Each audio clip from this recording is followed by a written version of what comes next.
பேசும் என் கருப்பசாமி. கொஞ்சம் தமிழ் பேசும் என் கருப்பசாமி. அறிவு திறவுகோலை வாரம் இருமுறை ஞானம் கேட்க வைத்த ஐயனே, வியாழன் வெள்ளியிலே வெள்ளி முளைத்தது போல் கீதை போல உந்தன் வேதமே.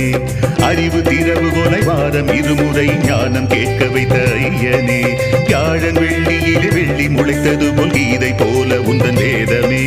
புனித வார்த்தை கூறி புனிதமடைய செய்தாய், புலன்கள் யாவும் இணைந்தே கேட்கும்படியே வைத்தார். கொஞ்சம் தமிழ் பேசும் என் கருப்பசாமி.